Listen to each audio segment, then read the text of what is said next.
Hello everyone, welcome to Ramakrishna tutorial. आप लोग पढ़ रहे हैं अल्टरनेटिंग करंट और इस वीडियो लेक्चर में हम लोग डिस्कस करेंगे A C voltage applied to a resistor.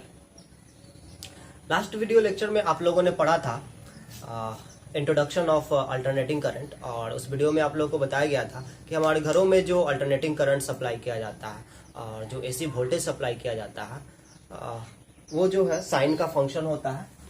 कुछ इस तरीके से वैरी करता है। Xi as a function of time is equal to xi not sine omega T plus 5। ये एसी वोल्टेज जो है या फिर इसे आप एसी ईएमएफ बोलिए, ठीक है। तो ये एसी ईएमएफ जो है एसी जनरेटर के द्वारा प्रोड्यूस किया जाता है।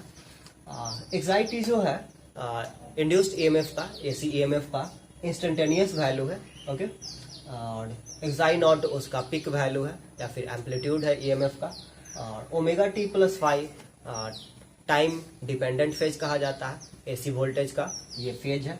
और 5 जो है टाइम इंडिपेंडेंट फेज है या फिर इसी को आप लोग इनिशियल फेज कह सकते हैं।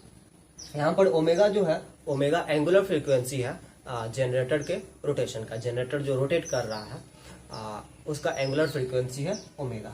ओमेगा को आप लोग न्यू यानी कि फ्रीक्वेंसी से भी रिलेट कर सकते हैं। ओमेगा इज इक्वल टू होता है 2 पाई न्यू, तो उसे भी आप लोग यहाँ चाहे तो सब्स्टिट्यूट कर सकते हैं।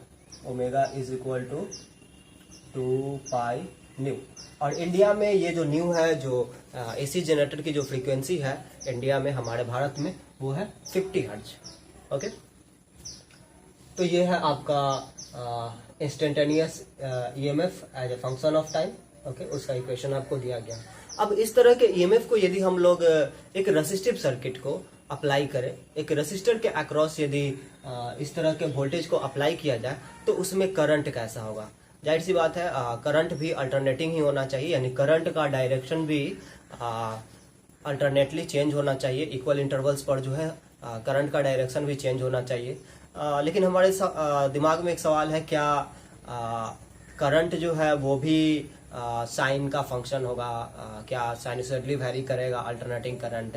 और फिर करंट यदि हम लोग इस तरह के वोल्टेज को हम लोग रेसिस्टर के अक्रॉस अप्लाई करते हैं तो फिर करंट और वोल्टेज के बीच में फेज रिलेशनशिप क्या होगा। क्या वोल्टेज और करंट सेम फेज में होंगे, या वोल्टेज करंट से आगे होगा, या फिर करंट वोल्टेज से आगे होगा। इन सब बातों पे हम लोग डिस्कशन करेंगे आज के क्लास में, ओके। तो शुरू करते हैं आज का topic, A C voltage applied to a resistor.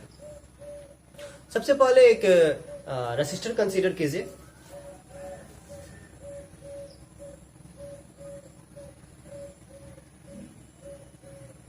जिसका रेसिस्टेंस है R और इसके अक्रॉस हमने एक एसी जनरेटर या फिर एसी ऑसिलेटर आप कह सकते हैं, एसी जनरेटर या एसी ऑसिलेटर जो है हमने कनेक्ट किया हुआ है।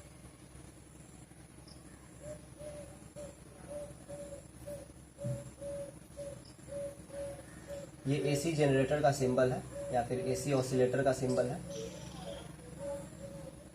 एसी जनरेटर तो आप लोगों ने लास्ट क्लास में पढ़ा था। और एसी ऑसिलेटर क्या होता है, हमारे घरों में यूज होता है इन्वर्टर यूपीएस, इन्वर्टर यूपीएस, जो कि 12 वोल्ट डीसी का एक बैटरी से इलेक्ट्रिकल एनर्जी लेता है और उसे अल्टरनेटिंग करंट में चेंज कर देता है। डीसी को वो एसी में चेंज करता है, इसलिए उसका नाम है इन्वर्टर या फिर ऑसिलेटर, ओके। वो करंट को ऑसिलेट करवाता है। उसमें कुछ ऐसे सर्किट्स होते हैं जो कि करंट को ऑसिलेट करने का काम करता है। उस सर्किट का नाम है एलसी सर्किट। और एलसी सर्किट के बारे में भी आप लोग इस चैप्टर में पढ़ेंगे। फिर एलसी ऑसिलेशन के बारे में भी पढ़ेंगे कि किस तरीके से यदि हम लोग यदि एलसी सर्किट को डीसी करंट देते हैं तो उस डीसी करंट को वो किस तरीके से वो ऑसिलेट करवाता है और किस तरीके से वो उसे एसी करंट में चेंज करता है। तो इसके बारे में भी हम लोग इसी चैप्टर में पढ़ेंगे, ठीक है। तो ये जो सिंबल है ये आपका एसी जनरेटर के लिए यूज किया जा सकता है या फिर इन्वर्टर यूपीएस के लिए, यानी कि एसी ऑसिलेटर के लिए इस सिंबल का यूज कर सकते हैं। इस सिंबल में ये जो सिंबल आप देख रहे हैं, ये कर्व, ये जो है साइन का ग्राफ है, ओके। ये साइन के ग्राफ को रिप्रेजेंट करता है, ठीक है। तो इस तरह का एसी जनरेटर जो है इस रेसिस्टर के अक्रॉस कनेक्ट किया गया है। जो टर्मिनल पोटेंशियल डिफरेंस है एसी जनरेटर के अक्रॉस अभी हम लोग सिंपल केस लेकर के बात करेंगे जिसमें कि एसी जनरेटर या एसी ऑसिलेटर के इंटरनल रेसिस्टेंस की बात नहीं करेंगे। तो टर्मिनल पोटेंशियल डिफरेंस जो है वो ईएमएफ के ही इक्वल होगा, एसी ईएमएफ के ही इक्वल होगा। तो चलिए टर्मिनल पोटेंशियल डिफरेंस मानकर चलिए इसका जो है वो V as a function of time is equal to है V naught sine omega T plus five. यहाँ पर V as a function of time Vt, ये जो है आपका instantaneous value of applied AC voltage है। V नॉट जो है peak value of applied AC voltage है। और ओमेगा टी प्लस फाइव जो है, ओमेगा टी प्लस फाइव जो है ये टाइम डिपेंडेंट फेज है एसी वोल्टेज का, और फाइव जो है टाइम इंडिपेंडेंट फेज है एसी वोल्टेज का। अब यदि इस वोल्टेज को हम लोग इस रेसिस्टर के अक्रॉस अप्लाई करते हैं तो इस रेसिस्टर में करंट किस तरह का होगा इस पर हमें डिस्कशन करना। ओके, तो सपोज ऐसा मान करके चलिए कि किसी टाइम टी पर, है ना, किसी टाइम टी पर ये जो पोलरिटी है इसका ये पॉजिटिव है और ये नेगेटिव है। आप जानते हैं ये अल्टरनेटली चेंज करता रहता है पोलरिटी। इस जनरेटर का जो या फिर ऑसिलेटर का जो पोलरिटी है वो अल्टरनेटली चेंज करता रहता है इस फंक्शन के अकॉर्डिंग। लेकिन किसी टाइम पर, है ना, किसी खास एक पार्टिकुलर इंस्टेंट पे हम लोग बात करते हैं तो उस पार्टिकुलर इंस्टेंट पर जो यहाँ पोलरिटी है वो पॉजिटिव है और इस जगह पर जो पोलरिटी है वो नेगेटिव है। तो इस तरीके से इसमें करंट मिलता है आपको इस डायरेक्शन में। I as a function of time IT, ये जो है आपका इंस्टेंटेनियस वैल्यू ऑफ करंट है। ठीक है, अब देखिए किरचॉफ्स वोल्टेज रूल अप्लाई करते हैं हम लोग। किरचॉफ्स वोल्टेज रूल अप्लाई करते हैं इस सर्किट में। चलिए हम लोग सपोज क्लॉकवाइज हम लोग घूमते हैं यहाँ से स्टार्ट करके। तो जब हम लोग इस एंड से इस एंड को क्रॉस करते हैं तो हम लोग को पोटेंशियल डिफरेंस मिलता है प्लस VT। उसके बाद हम लोग यहाँ आ रहे हैं, यहाँ पर हम लोग करंट के डायरेक्शन में जा रहे हैं। ठीक है, और करंट जो है वो high potential to low potential flow करता है, यानी कि इस जगह पर पोटेंशियल का जो वैल्यू होगा वो हाई रहा होगा और इस जगह पर पोटेंशियल का जो वैल्यू है वो लो रहा होगा। तो आप हाई पोटेंशियल वाले पॉइंट से लो पोटेंशियल वाले पॉइंट पर जा रहा है, इसलिए जो पोटेंशियल डिफरेंस आपको मिलेगा वो नेगेटिव होगा। और कितना होगा पोटेंशियल डिफरेंस? तो according to Ohm's law potential difference होगा I इंटू आर। ओके, जहां पर I जो है वो इंस्टेंटेनियस वैल्यू है करंट का। ठीक है, तो आप लोग यहाँ पर लिखेंगे minus I as a function of time into R. ठीक है, इसके अक्रॉस पोटेंशियल डिफरेंस आपको मिला V as a function of time VT। और फिर ऐसे आगे बढ़े तो इस रेसिस्टर के अक्रॉस आपको पोटेंशियल डिफरेंस मिला I as a function of time IT into R. और कहीं पोटेंशियल डिफरेंस नहीं है। तो इस तरीके से जितने भी पोटेंशियल डिफरेंसेज हैं, पोटेंशियल ड्रॉप्स हैं इस सर्किट में, उन सब का जो सम मिला आपको वो 0 है according to Kirchhoff's voltage law. According to Kirchhoff's voltage law, या फिर इसी को आप लोग कह सकते हैं किरचॉफ्स लूप रूल। ओके, इसे हम लोग क्या कह सकते हैं? Kirchhoff's loop rule. ठीक है, किरचॉफ्स लूप रूल के अकॉर्डिंग आप लोग को ये इक्वेशन मिलता है। अब यहां से आपको I as a function of time into R is equal to मिलता है V as a function of time VT। implies that I of t is equal to V of t upon R। implies that I of t is equal to V as a function of time, ये है आपका V naught sine omega T plus five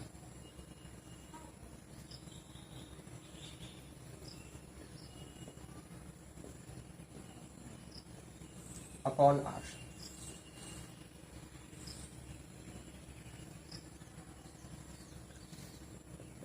I as a function of time IT, instantaneous value of current, is equal to आप लोग लिख सकते हैं V naught upon R sign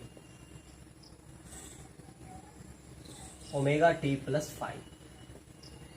okay, V naught upon R sine omega T plus five. आप लोग जानते हैं जब अकॉर्डिंग टू ओम्स लॉ जैसे जैसे वोल्टेज चेंज करता है वैसे वैसे करंट चेंज होता है। Current is directly proportional to voltage, या फिर उल्टा भी सही है, voltage is directly proportional to current. तो जब किसी रेसिस्टिव सर्किट में, ठीक है, जब किसी रेसिस्टिव सर्किट में वोल्टेज मैक्सिमम होगा तो करंट का वैल्यू भी मैक्सिमम होगा, वोल्टेज का वैल्यू मिनिमम होगा तो करंट का वैल्यू भी मिनिमम होगा। तो ये वी नॉट क्या है, वी नॉट जो है वोल्टेज का मैक्सिमम वैल्यू है। तो वी नॉट अपॉन आर से आपको क्या मिलेगा, आप लोग जानते हैं V is equal to I R, implies that I is equal to V upon R. यहाँ पर V का वैल्यू जो है मैक्सिमम लिए हुए है वी नॉट, ठीक है। तो वी नॉट अपॉन आर आपको क्या मिलेगा, वी नॉट अपॉन आर आपको मिलना चाहिए मैक्सिमम करंट, जिसे हम लोग आई नॉट से डिनोट कर सकते हैं। I as a function of time is equal to I naught sin omega t plus 5। यहाँ पर आपने I नॉट किसके लिए सब्स्टिट्यूट किया, आपने I नॉट सब्स्टिट्यूट किया V नॉट अपॉन R के लिए, ठीक है, जो कि है करंट एम्पलीट्यूड, जो कि है करंट एम्पलीट्यूड, या फिर इसी को कह सकते हैं peak value of AC current.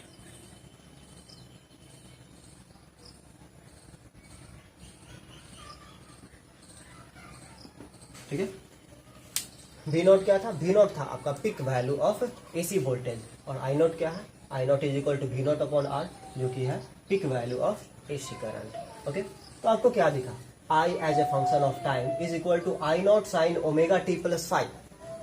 मतलब इंस्टेंटेनियस वैल्यू ऑफ करंट जो है वो भी साइन का फंक्शन है, राइट, वो भी साइनसॉइडली वैरी करता है। यानी आप यदि I versus omega T plus 5 graph draw करते हैं तो ये ग्राफ भी आपको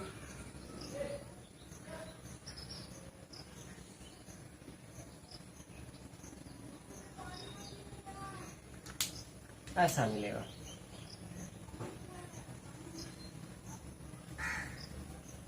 इसमें ये आपका वैल्यू हो गया मैक्सिमम वैल्यू ऑफ करंट, ये है मिनिमम वैल्यू ऑफ करंट। वैसे मिनिमम कहना गलत होगा, ठीक है, एक्चुअली ये डायरेक्शंस है, ठीक है। ये प्लस आई नॉट किसी एक डायरेक्शन को रिप्रेजेंट करता है, माइनस आई नॉट दूसरे डायरेक्शन को रिप्रेजेंट करता है। ऐसा नहीं है कि यहाँ पर इसके बाद करंट जो है वो निगेटिव हो जाता है। एक्चुअली ये करंट का अपोजिट डायरेक्शन है। Suppose point x to y यदि करंट फ्लो कर रहा है तो इसे आप लोग प्लस आई से डिनोट कर रहे हैं। तो जब current y to x flow करेगा तो उसे आप लोग माइनस आई से डिनोट करेंगे, ठीक है। तो ये आई नॉट और माइनस आई नॉट ये दोनों ही एक्सट्रीमम वैल्यू है, मैक्सिमम वैल्यू है अल्टरनेटिंग करंट के, एसी करंट के। ओके, इसमें से किसी एक को मैक्सिमम और किसी एक को मिनिमम बोलना उचित नहीं लगता। ओके, तो इस तरीके से आपको एसी करंट का भी जो ग्राफ है वो हूबहू वैसा ही मिलता है जैसा कि एसी ईएमएफ का मिला था, इंड्यूस्ड ईएमएफ का मिला था एक जनरेटर के कारण। अब क्या वोल्टेज और करंट का फेज सेम है या डिफरेंट है? तो वोल्टेज का जो फेज था वो था आपका ओमेगा टी प्लस 5, और यहाँ करंट का जो फेज मिला है वो भी है ओमेगा टी प्लस 5, है ना। वोल्टेज का भी फेज ओमेगा टी प्लस 5 था और करंट का भी फेज ओमेगा टी प्लस 5 है। तो इसका मतलब ये हुआ कि वोल्टेज और करंट जो है सेम फेज में है, दोनों साथ साथ चलते हैं, कोई आगे नहीं है कोई पीछे नहीं है, ठीक है। वोल्टेज जिस फेज में है करंट भी उसी फेज में है। सपोज वोल्टेज अपने मैक्सिमम वैल्यू पर होता है तो करंट भी अपने मैक्सिमम वैल्यू पर होता है। ओके, सपोज वोल्टेज 0 हो जाता है तब करंट भी 0 हो जाता है, राइट। तो वो कहेंगे clearly AC voltage and AC current are in same phase in a resistive circuit। एक सर्किट जो कि रेसिस्टिव है, प्योर रेसिस्टिव है, एक सर्किट जो कि ओम्स लॉ को ओबे करता है ना। उस सर्किट में एसी वोल्टेज और एसी करंट सेम फेज में रहेंगे।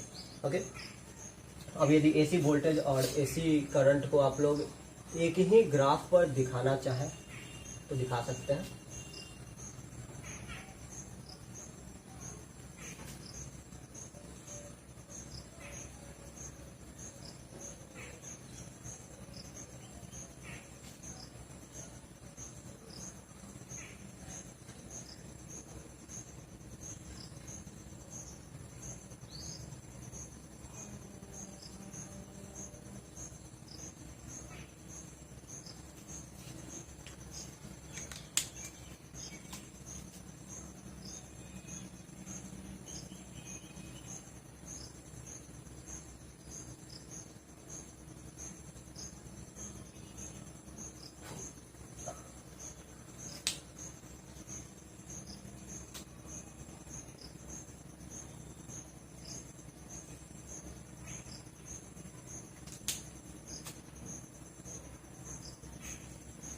ओमेगा टी प्लस फाई का वैल्यू यहाँ 0 रहता है, यहाँ π/2 रहता है, यहाँ पर पाई रहता है, यहाँ पर 3π/2 है, यहाँ पर 2π।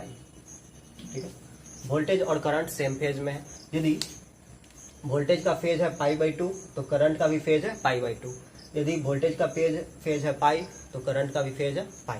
कहने का मतलब यह है कि वोल्टेज जब अपने मैक्सिमम वैल्यू पर होता है तो करंट भी अपने मैक्सिमम वैल्यू पर होता है। यदि वोल्टेज अपोजिट डायरेक्शन में अपने एक्सट्रीमम वैल्यू पे होता है, जिसे आप लोग यदि प्लस माइनस साइन के हिसाब से सोचे तो कह सकते हैं मिनिमम वैल्यू, वैसे कहना उचित नहीं होगा। ठीक है, तो यदि वोल्टेज अपने मिनिमम वैल्यू पे होता है तो करंट भी अपने मिनिमम वैल्यू पर होता है। राइट, तो ये दोनों जो है सेम फेज में है। ठीक है, ये जो ब्लैक कलर से मैंने ड्रॉ किया है ये वोल्टेज के लिए ड्रॉ किया है, वोल्टेज के लिए ड्रॉ किया है v as a function of time.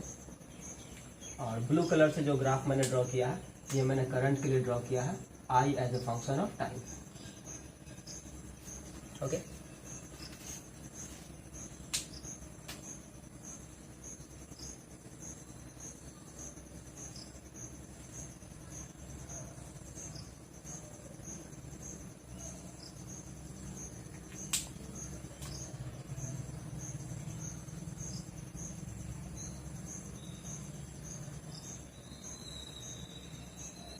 AC voltage और एसी करंट के बीच फेज रिलेशनशिप बताने के लिए हम लोग हेल्प लेते हैं फेजर डायग्राम का। फेजर्स क्या है? फेजर्स रोटेटिंग वेक्टर्स हैं और फेजर्स के हेल्प से आप किसी भी फिजिकल क्वांटिटी जो कि साइनसॉइडली वैरी कर रहा हो उसे आप लोग रिप्रेजेंट कर सकते हैं। किसी भी रोटेटिंग वेक्टर यानी कि फेजर का जो लेंथ है वो उसके एम्पलीट्यूड यानी उस फिजिकल क्वांटिटी के एम्पलीट्यूड को रिप्रेजेंट करता है। फेजर्स जो है एक कार्टेशियन प्लेन में रोटेट कर सकते हैं। देखिएगा, मैं फिगर के हेल्प से इसे समझा रहा हूं। सबसे पहले एक कार्टेशियन प्लेन कंसीडर कीजिए। यहां मैंने एक्सवाई प्लेन कंसीडर किया है। इसमें रोटेटिंग वेक्टर यानी कि फेजर्स इस तरीके से रोटेट कर सकते हैं। ओके, फेजर्स किसको रिप्रेजेंट करते हैं? फेजर्स जो है साइनसॉइडली वायरिंग फिजिकल क्वांटिटीज को वेक्टर फॉर्म में रिप्रेजेंट करते हैं। ध्यान से सुनिएगा इस बात को। Phasors sinusoidally wiring physical quantities को वेक्टर फॉर्म में रिप्रेजेंट करते हैं। एसी वोल्टेज और एसी करंट वेक्टर नहीं है, लेकिन फिर भी इन्हें हम लोग वेक्टर फॉर्म में रिप्रेजेंट करेंगे with the help of rotating vectors, with the help of phasors. Okay, तो सबसे पहले सपोज मैं वोल्टेज के लिए जो है रोटेटिंग वेक्टर यानी कि फेजर ड्रॉ करता हूं। तो वोल्टेज के लिए मैंने यहाँ पर एक फेजर ड्रॉ किया, एक रोटेटिंग वेक्टर ड्रॉ किया एसी वोल्टेज के लिए। अब ये ऑरिजिन से यहां तक का ये जो टोटल लेंथ है, ये लेंथ रिप्रेजेंट करता है वोल्टेज के एम्पलीट्यूड को यानी पिक वैल्यू ऑफ वोल्टेज को। इसका लेंथ किसे रिप्रेजेंट करता है? पिक वैल्यू ऑफ वोल्टेज को यानी कि वोल्टेज एम्पलीट्यूड को। और ये वेक्टर एक्स एक्सिस के साथ जो एंगल बनाता है वो एंगल होता है इस वोल्टेज का फेज। सपोज अभी ये जो एंगल बन रहा है, जो फेज है वो है omega T plus phi.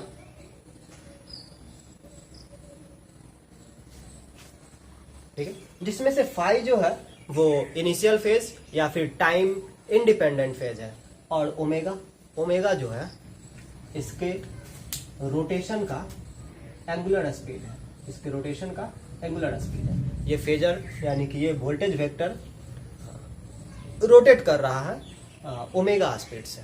T time है और फाई इनिशियल फेज है। ओके, अब इसके हेल्प से आप लोग वोल्टेज का इंस्टेंटेनियस वैल्यू कैसे बताएंगे? तो इसके हेल्प से आप लोग वोल्टेज का इंस्टेंटेनियस वैल्यू बता सकते हैं, जरूर बता सकते हैं। ऐसे आप इसका प्रोजेक्शन पता करेंगे वाई एक्सिस पर, यानी इसका वाई कंपोनेंट पता करेंगे। वाई कंपोनेंट जो है इसका इंस्टेंटेनियस वैल्यू बताता है। तो यहाँ पर एंगल यदि है ओमेगा टी प्लस फाइव तो इसका एक्स कंपोनेंट होता V naught cos omega T plus five, और इसका वाई कंपोनेंट होगा V naught sine omega T plus five. Okay, तो फेजर्स क्या है? फेजर्स जो है रोटेटिंग वेक्टर्स हैं। इनका लेंथ जो है फिजिकल क्वांटिटी के एम्पलीट्यूड को कौन सा फिजिकल क्वांटिटी? ऐसा फिजिकल क्वांटिटी जो कि साइनसॉइडली वेरी करता हो, तो उस तरह के फिजिकल क्वांटिटी के एम्पलीट्यूड को रिप्रेजेंट करता है, ठीक है। और एक्स एक्सिस के साथ ये जो एंगल बना रहा है वही इसका फेज कहा जाता है। कितना स्पीड से ये रोटेट कर रहा है? ये ओमेगा एंगुलर स्पीड के साथ, ओमेगा एंगुलर फ्रीक्वेंसी के साथ रोटेट कर रहा है, राइट। अब करंट के लिए भी फेज सेम है, ओमेगा टी प्लस फाइव ही है, तो करंट भी इसी के साथ साथ चलेगा, इसी के साथ साथ रोटेट करेगा। तो करंट के लिए यदि मैं वेक्टर बनाना चाहूँ, करंट के लिए यदि मैं एक वेक्टर रिप्रेजेंट करना चाहूँ, तो मैं इस तरीके से करंट के लिए भी वेक्टर रिप्रेजेंट कर सकता हूँ। उसका भी फेज जो है वो है ओमेगा टी प्लस फाइव। इसका लेंथ ये बताएगा इसका मैक्सिमम वैल्यू यानी कि इसका एम्पलीट्यूड, और इसका वाई प्रोजेक्शन, इसका वाई कंपोनेंट जो है आपको बताएगा इसका इंस्टेंटेनियस वैल्यू जो कि है I not sine omega T plus five. तो इस तरीके से हम लोग रोटेटिंग वेक्टर्स के हेल्प से वोल्टेज और करंट के बीच रिलेशनशिप को दिखा सकते हैं, ठीक है। वोल्टेज करंट रिलेशनशिप को रिप्रेजेंट किया जा सकता है फेजर्स के हेल्प से, रोटेटिंग वेक्टर्स के हेल्प से, ओके। अब इसके बाद हम लोग बात करते हैं, यदि एसी वोल्टेज को अप्लाई किया गया रेसिस्टिव सर्किट को, रेसिस्टर को, तो पावर कंजम्पशन क्या होगा? Average power consumption. देखिए जरा सोचिएगा आप लोग, यदि हम लोग इस प्लस और माइनस वैल्यू के साथ जरा सोचें, तो आप देखिएगा average current over a complete cycle is zero. नहीं, यहां से यहां तक जो करंट है वो पॉजिटिव रहता है, और फिर यहां से यहां तक जो करंट है वो नेगेटिव रहता है इक्वल टाइम इंटरवल के लिए, और जिस तरीके से ये वेरी करता है उसी तरीके से अपोजिट डायरेक्शन में भी वेरी करता है, ओके।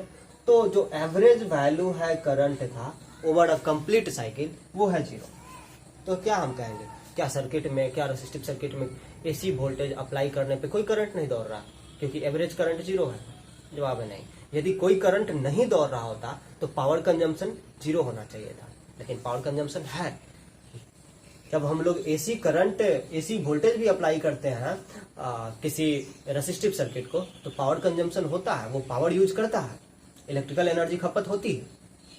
तो वैसे इससे हमें पता चल रहा है कि एवरेज करंट जो है over a complete cycle zero है, लेकिन इसका मतलब ये नहीं है कि पावर कंजम्पशन जीरो है, और इसलिए ये बोलना मुझे उचित नहीं लगता है कि एवरेज करंट जीरो है या इसमें करंट नहीं दौड़ रहा, करंट दौड़ रहा है। जरा सोचिए आप लोग, चाहे किसी रेसिस्टर में करंट का डायरेक्शन ये हो या फिर करंट का डायरेक्शन इसके अपोजिट हो, दोनों ही केसेस में करंट का डायरेक्शन अपोजिट कब होगा? यदि इसका पोलैरिटी चेंज हो जाए, ये पॉजिटिव हो जाए और ये नेगेटिव हो जाए, ओके। उस केस में भी यदि आप लोग किरचॉफ्स रूल अप्लाई करेंगे, किरचॉफ्स वोल्टेज रूल अप्लाई करेंगे, तो आपको यही मिलेगा, V as a function of time minus I as a function of time into R is equal to 0। Same equation मिलने वाला है, आप लोग अप्लाई करके देख सकते हैं, पोलरिटी चेंज करके अप्लाई करके देख सकते हैं, ओके। अब देखिए, यदि करंट का डायरेक्शन ये हो तो भी हीटिंग इफेक्ट होगा, यदि करंट का डायरेक्शन ये हो तो भी हीटिंग इफेक्ट होगा, दोनों ही केस में हीट प्रोड्यूस होगा। ऐसा नहीं है कि इस डायरेक्शन में करंट फ्लो कर रहा है तो हीट प्रोड्यूस हुआ, और अपोजिट डायरेक्शन में करंट फ्लो करने लगा तो इन्वायरमेंट से वापस हीट एब्जॉर्ब कर लिया, ऐसा तो नहीं होता है। करंट फ्लो करने से मतलब है किस डायरेक्शन में करंट फ्लो कर रहा है, इससे मतलब नहीं है। किसी भी डायरेक्शन में करंट फ्लो करे, हीट इवॉल्व होता है, ठीक है। हीट जो है यहाँ से इमिट होता है इस रेसिस्टर से, ओके। यानी कि इलेक्ट्रिकल एनर्जी ये कंज्यूम कर रहा है दोनों ही केसेस में, चाहे करंट का डायरेक्शन ये हो या फिर करंट का डायरेक्शन ये हो, दोनों ही केसेस में इलेक्ट्रिकल एनर्जी कंज्यूम कर रहा है। तो एवरेज पावर कंजम्पशन क्या है ये हम लोग कैलकुलेट करेंगे। किसी रेसिस्टिव सर्किट को जिसका रेसिस्टेंस R है, एसी वोल्टेज अप्लाई किया गया, V is equal to V naught sine omega t. हम लोग अभी सिंपल केस लेकर के चल रहा है जहां पर इनिशियल फेज को जीरो मान रहे हैं। वैसे आप लोग यदि इनिशियल फेज फाइव लेकर भी चलेंगे तो कैलकुलेशन, चूंकि मेरे बोर्ड पे जगह कम है तो एक बार में मैं दिखा नहीं पाऊंगा, इसलिए मैंने उसे स्किप किया, ठीक है। लेकिन यदि आप लोग omega T plus five phase लेकर भी चलेंगे, यानी इनिशियल फेज नॉन जीरो लेकर भी चलेंगे, तो भी रिजल्ट पे कोई फर्क नहीं पड़ेगा, आप लोग खुद से ट्राई कर सकते हैं। तो यहाँ पे वोल्टेज अप्लाई किया गया V naught sine omega T, और उस समय हम लोग को करंट मिलता है I not sine omega T. क्यों? क्योंकि वोल्टेज और करंट जो है सेम फेज में होते हैं। यदि रजिस्टर को एसी वोल्टेज अप्लाई किया जाए। अब इंस्टेंटेनियस पावर कंजम्पशन क्या होगा?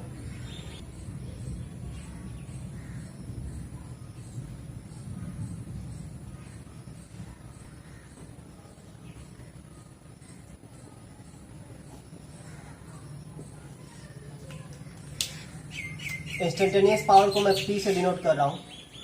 P is equal to I square R. यहाँ पर I जो है वो टाइम का फंक्शन है, तो इंस्टेंटेनियस पावर भी टाइम का फंक्शन होगा। I का वैल्यू कितना है? ये है I not time omega t. I का स्क्वायर था तो इस पूरे टर्म का स्क्वायर करेंगे इंटू आर। तो यहाँ से आपको instantaneous power P is equal to मिलेगा। ये भी टाइम का फंक्शन है, ध्यान रखेंगे आप लोग। Instantaneous power P is equal to आपको मिलेगा I not square sine square omega t into R. इसे आप लोग लिख सकते हैं I not square R sine square omega t, right. अब average power consumption.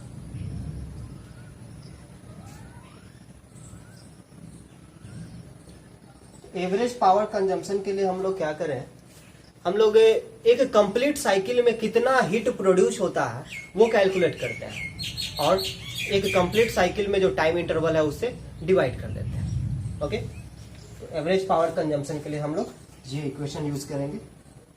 Average power consumption ये सिंबल है इसका, ठीक है।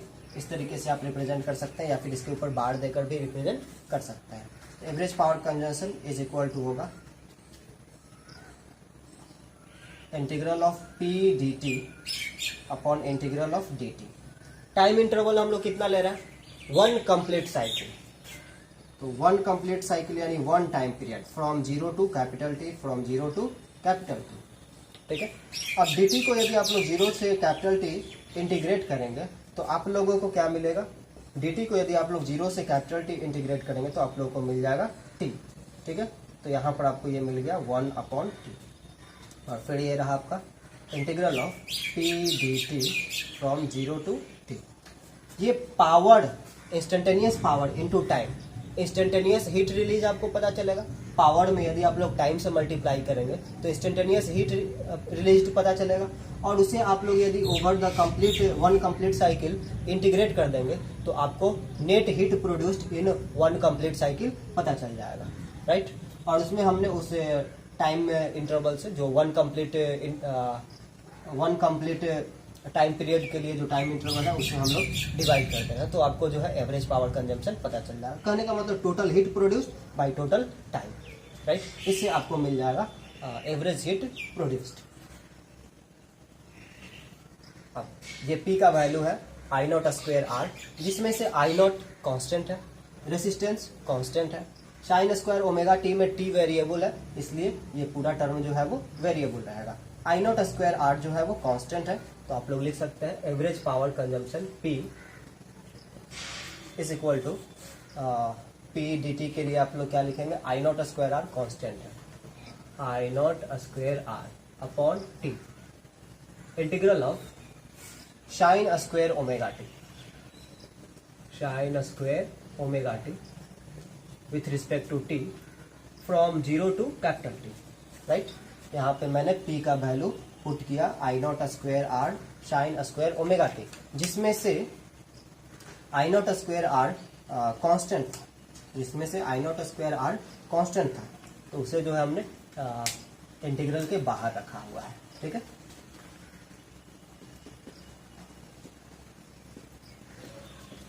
I not square R upon T.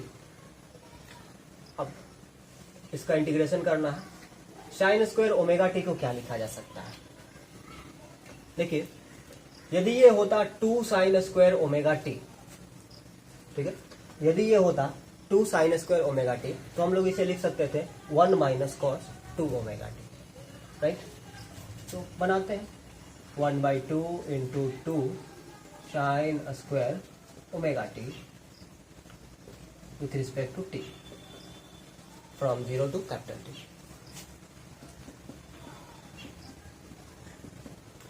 इस 1/2 को बाहर रखिए I not square R upon 2t। 2 sine square omega t के लिए आप लोग क्या सब्स्टिट्यूट करेंगे, 1 माइनस कॉस 2 ओमेगा टी।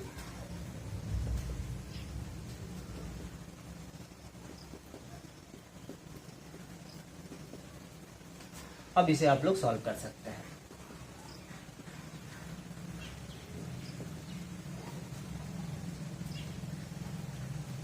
तो ये आपका हो गया integral of d T minus integral of cos 2 omega T.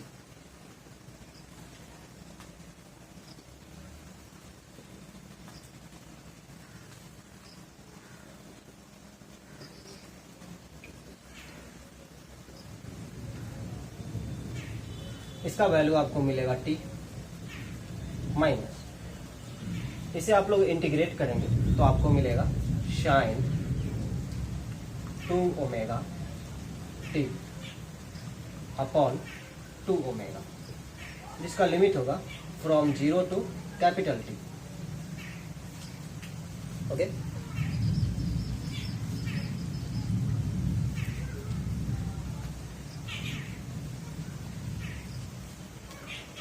अब देखिए यदि आप लोग यहाँ t का वैल्यू कैपिटल T पुट करते हैं तो आपको मिलेगा sine 2 omega into capital T, right. और फिर एक बार आप लोग पुट करेंगे माइनस 0, तो यहाँ पर आपको मिलेगा साइन 0। साइन 0 का वैल्यू होता है 0। वैसे एक स्टेप में बढ़ जाता हूँ, I not square R upon 2 T minus, यहाँ पर upper limit minus lower limit आप लोग पुट करेंगे। Upper limit sine 2 omega capital T upon 2 omega minus sine lower limit 0 है, टी की जगह आप लोग 0 पुट करेंगे तो ये हो जाएगा sine 0 upon 2 omega, right. Sine 0 का वैल्यू होता है 0, साइन 0 का वैल्यू होता है 0। और फिर ये कैपिटल टी के लिए आप लोग क्या पुट करेंगे, कैपिटल टी के लिए आप लोग पुट कर सकते हैं 2 पाई अपॉन ओमेगा। आप लोग जानते हैं omega is equal to 2 pi, मैं यहाँ पे लिखता हूँ omega is equal to 2 pi nu, या फिर 2 पाई अपॉन कैपिटल टी। तो यहाँ से capital T is equal to मिल जाएगा 2 pi upon omega. Capital T का वैल्यू यहाँ पर आप लोग 2 पाई अपॉन ओमेगा पुट कीजिए। तो जब आप लोग कैपिटल टी का value 2 pi upon omega put करेंगे तो ओमेगा और ओमेगा कैंसिल हो जाएगा और ये आपको मिलेगा साइन 4 पाई, ठीक है। साइन 4 पाई का वैल्यू भी आपको 0 मिलेगा, साइन 0 का वैल्यू भी आपको 0 मिलेगा। तो ये पूरा का पूरा टर्म जो है, ये पूरा का पूरा टर्म यहाँ से यहाँ तक, इसका वैल्यू आपको मिल गया 0, क्योंकि आपने कैपिटल टी का वैल्यू क्या पुट किया, 2 pi upon omega. 2 pi upon omega put करने पर ओमेगा और ओमेगा कैंसिल हो जाता है और यहाँ आपको मिलता है साइन 4 पाई। साइन 4 पाई का वैल्यू 0 है और ये साइन 0 का वैल्यू भी 0 है, इसलिए ये पूरा का पूरा टर्म जो है आपको 0 मिल जाता है। तो फाइनली आपको मिला average value of t is equal to I not square R upon 2t into t, और ये टर्म जो है वो आपका 0 हो गया। ये t और t कैंसिल हो जाता है, तो average power consumption P is equal to आपको मिल गया I not square R upon 2, ठीक है। इसे आप लोग लिख सकते हैं I not square R upon 2। इसे एक और फॉर्म में हम लोग कन्वर्ट कर सकते हैं, average power consumption P is equal to I naught upon √2 square into R. अब ऐसा फॉर्म मैंने क्यों दिया है, इस पे हम लोग डिस्कशन करेंगे। सबसे पहले आपको एवरेज पावर कंजम्पशन के लिए इक्वेशन मिलाइए, I not square R upon 2, या फिर आप लोग चाहें तो ये भी याद कर सकते हैं, ठीक है। अब तो क्लियर है कि एसी करंट में भी पावर कंज्यूम होता है और एसी का जो एवरेज वैल्यू है वो 0 है, अल्टरनेटिंग करंट का एवरेज वैल्यू 0 है। तो एसी को आखिर किस वैल्यू से रिप्रेजेंट किया जाए, जैसे हम लोग के घरों में जो एसी सप्लाई होता है, तो कहा जाता है कि हमारे यहाँ 220 वोल्ट का एसी सप्लाई है, जबकि ये वोल्टेज तो वैरी करता रहता होगा, क्योंकि एसी वोल्टेज है तो इसका वैल्यू जो है वो वैरी करता होगा। डायरेक्शन तो चेंज होता ही है, इसके अलावा इसका वैल्यू भी चेंज होता रहता है, वैरी करता रहता है। तो जब इसके पास एक यूनिक वैल्यू नहीं है तो हम लोग कैसे बोलते हैं 220 वोल्ट का ये एसी, 220 वोल्ट का एसी हम लोग कैसे बोल पाते हैं? तो ये जो वैल्यू है, इस वैल्यू को हम लोग कहते हैं RMS वैल्यू, यानी root mean square value of AC. RMS value, या फिर इसी को बोलते हैं रूट मीन स्क्वायर वैल्यू।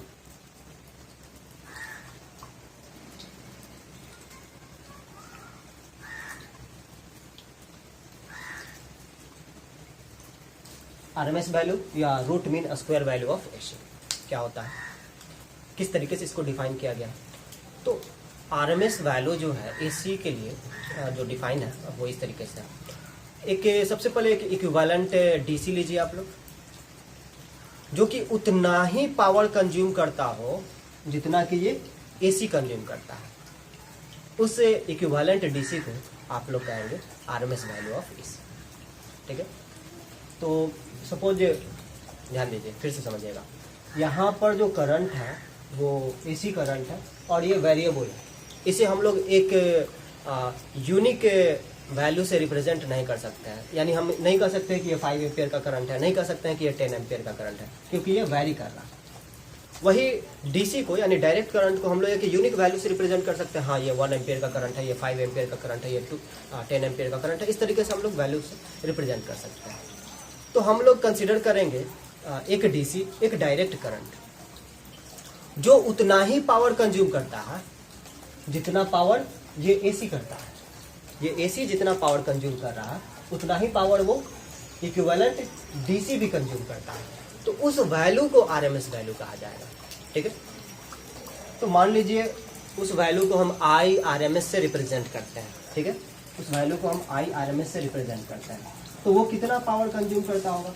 वो पावर कंज्यूम करता होगा IRMS का स्क्वायर इंटू R के इक्वल, राइट। वो इक्विवेलेंट डीसी है ना, है वो डीसी। ठीक है, लेकिन वो उतना ही पावर कंज्यूम कर रहा है जितना कि ये एसी कर रहा है। ठीक है, तो उसे हम लोग IRMS से रिप्रेजेंट करते हैं। पावर कंज्यूम का पावर कंजम्पशन का एक्सप्रेशन हो जाएगा IRMS का स्क्वायर इंटू R। अब ये वाला पावर और ये वाला पावर इक्वल। ठीक है, ये दोनों पावर इक्वल है। ठीक है, क्योंकि ये वाला जो डीसी है IRMS इस एसी के इक्विवेलेंट है। ठीक है, तो दोनों का पावर कंजम्पशन सेम। ठीक है, दोनों का पावर कंजम्पशन सेम, तो हम लोग इन दोनों को इक्वेट करा सकते हैं। ठीक है, इन दोनों को हम लोग इक्वेट करा देते हैं। IRMS का square into R is equal to I0 upon root 2 का स्क्वायर इंटू R। ठीक है, इन दोनों को हम लोग इक्वेट करा देते हैं। यहाँ पर ये R और R कैंसिल हो जाता है। ठीक है, स्क्वायर स्क्वायर यदि दोनों तरफ स्क्वायर रूट चढ़ा दे तो वो स्क्वायर भी हट जाएगा। तो आपको IRMS का वैल्यू मिलता है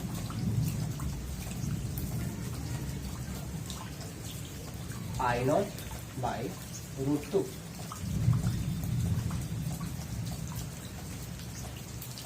ठीक है, आपको IRMS का वैल्यू मिलेगा I0 बाई रूट 2। इसी तरीके से यदि आप लोग दोनों तरफ रेसिस्टेंस R से मल्टीप्लाई कर दें तो आपको मिल जाएगा VRMS, और VRMS का वैल्यू आपको मिलेगा V0 बाई रूट 2।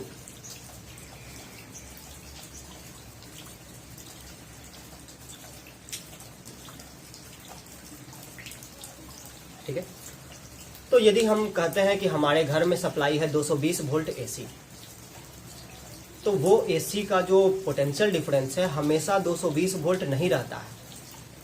उसका वैल्यू जो है वो एक मैक्सिमम वैल्यू और एक मिनिमम वैल्यू के बीच में ऑसिलेट करता रहता है, वेरी करता रहता है।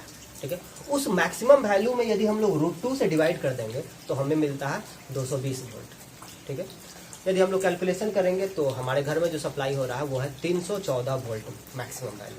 हमारे घर में जो एसी सप्लाई हो रहा है उसका मैक्सिमम वैल्यू है 314 वोल्ट, 314 वोल्ट, ठीक है, जिसे हम लोग कहते हैं कि हमारे घर में सप्लाई है 220 वोल्ट का।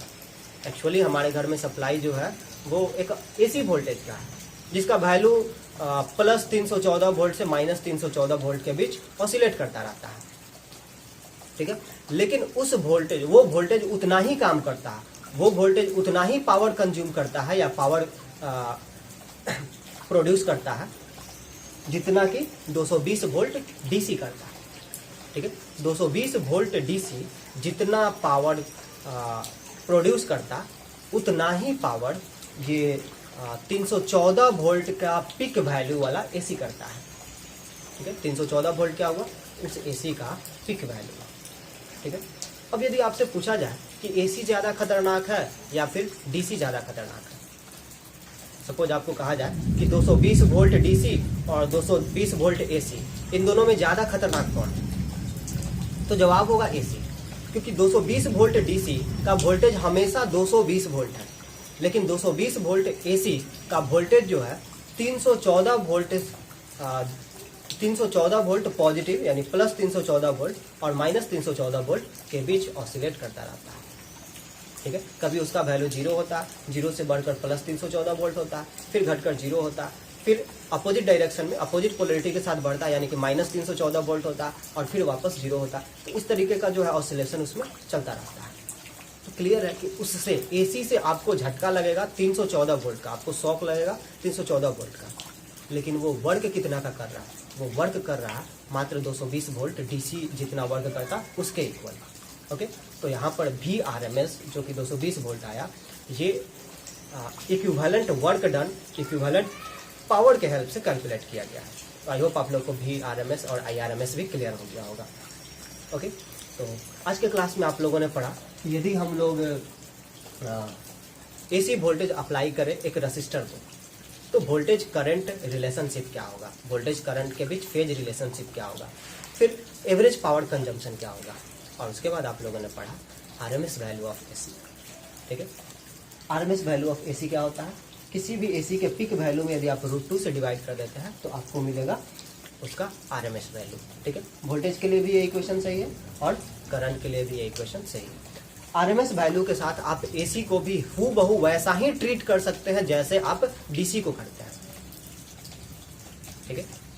आप एसी को भी डीसी मान सकते हैं, बशर्ते आप उस एसी का पिक वैल्यू मत यूज कीजिए, आप उस एसी का इंस्टेंटेनियस वैल्यू मत यूज कीजिए, आप उस एसी का RMS वैल्यू यूज कीजिए, ओके। तब जो है आप उसे बिल्कुल ही एक डीसी की तरह, डायरेक्ट करंट की तरह ट्रीट कर सकते हैं न्यूमेरिकल सॉल्व करते वक्त। यानी कि पावर कंजम्पशन के लिए जो आप लोगों ने इक्वेशन पढ़ा है P = VI, तो यहाँ पर पावर कंजम्पशन के लिए इक्वेशन हो जाएगा P = VRMS × IRMS। मैं यहाँ पे लिखता हूँ P = VRMS × IRMS, राइट। आपने डीसी के लिए पढ़ा होगा P = VI, है ना। तो यहाँ पर आप लोग एसी के लिए VRMS × IRMS लिखेंगे, जहाँ पर VRMS जो है एसी का RMS वैल्यू है, एसी वोल्टेज का RMS वैल्यू है, और IRMS एसी करंट का RMS वैल्यू है। फिर P = आपने ये भी पढ़ा है I² R, तो आप लोग यहाँ लिखेंगे IRMS का स्क्वायर × R, ठीक है। फिर आपने P = पढ़ा हुआ V² R, तो आप लोग लिखेंगे VRMS का स्क्वायर / R, ठीक है। तो डीसी के लिए जो भी इक्वेशंस आप लोग पढ़े हैं वो सारे इक्वेशंस एप्लीकेबल है एसी के लिए भी, बशर्ते आप लोग एसी के RMS वैल्यू का यूज करेंगे, ठीक है। तो आज के क्लास में इतना ही, थैंक यू।